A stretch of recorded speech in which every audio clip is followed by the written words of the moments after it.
Hello and welcome to Nissan's Arizona Technical Center, where we're conducting our 2011 MotorTrend Truck of the Year competition. It's a small group this year, but it's full of the heavy hitters. And in order to get a clearer understanding of how good these trucks are, we've asked for two different versions, the 1-ton and the 3/4 ton. The contenders this year are the Chevy Silverado 2500 and 3500 HD, the GMC Sierra 2500 and 3500 HDs, and the Ford F-250 Lariat and F-350 King Ranch.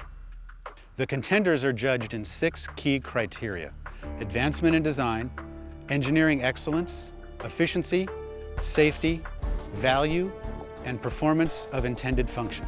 These contenders have been battling head-to-head for years, Ford versus GM. It doesn't get any more classic than that. This should be a pretty intense competition. Let's see what happens. Our competition begins with a full complement of instrumented testing: 0 to 60, quarter mile, skid pad, 60 to 0 braking. But in addition to that, because these are pickup trucks, we also do some max payload testing and also some heavy-duty trailer testing. We put almost 4,000 pounds in the bed of the 1-ton pickup trucks and get a chance to do some acceleration runs. With the 3/4 ton versions, we put about 2,000 pounds in the bed, practically maxing out both the 1-ton and 3/4 ton pickup trucks. In addition to that, we also do trailering.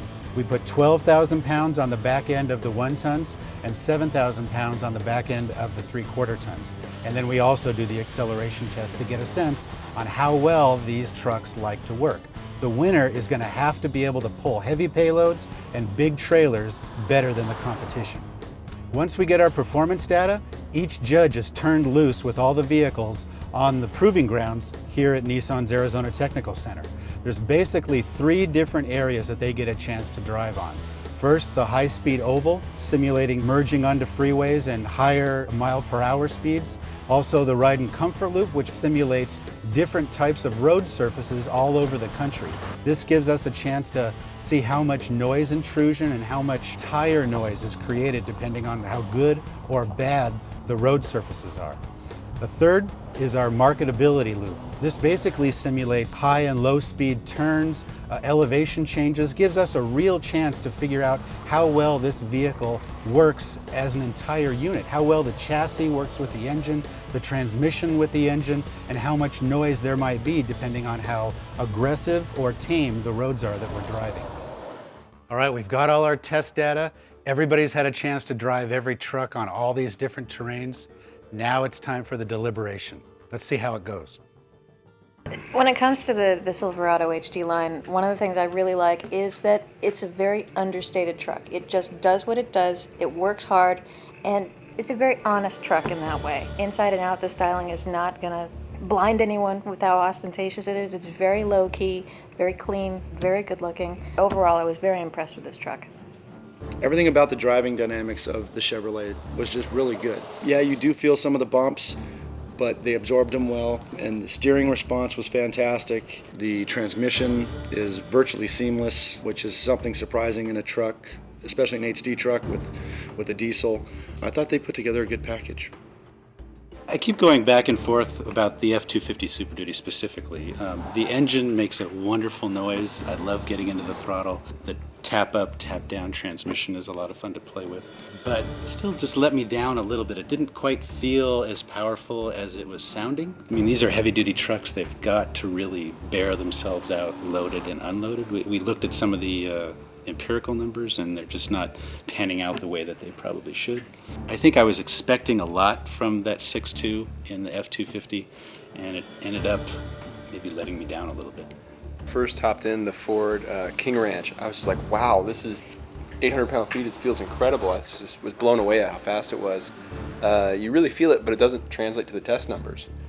And the thing is, just looks so ostentatious. I mean, I was looking at the rearview mirror while somebody else was driving it, and I thought it just looked like a transformer, like stuck in the middle of transforming. That said, sync and the whole infotainment system is fantastic, and I wish I could take that and put it in the Chevy. But ultimately, the Ford just has too much flash, like you said, Ed, and not enough substance to be a truck of the year. I really like the styling of both GMCs as well. I thought they're handsome, they're good-looking trucks. I did enjoy the way they drove a lot. Again, it was a lot like the Chevy in that with that new independent front suspension, they do drive like a car. When you're inside it, you don't feel like you're in a huge truck like in the Fords. This is really like a full-size truck, that kind of size, that kind of dimension. And yet it's got the capacity and capability of a true heavy duty, as we saw in the numbers. The thing I appreciate about what GMC is trying to do with the Denali package is stretch itself, and I think this is definitely the right thing for them to do, but there's clearly a learning curve here. They have to be doing something more if they want to stretch that premium luxury or premium brand image that they've been trying to cultivate for so many years, especially in a heavy-duty truck market where there are a lot of guys with a lot of money that want to spend it on their truck.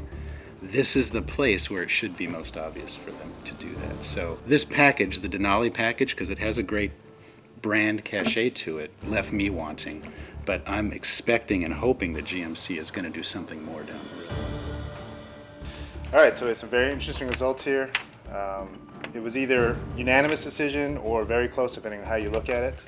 General Motors won in a landslide, but the difference between the two brands came down to one vote. Your truck of the year for 2011 is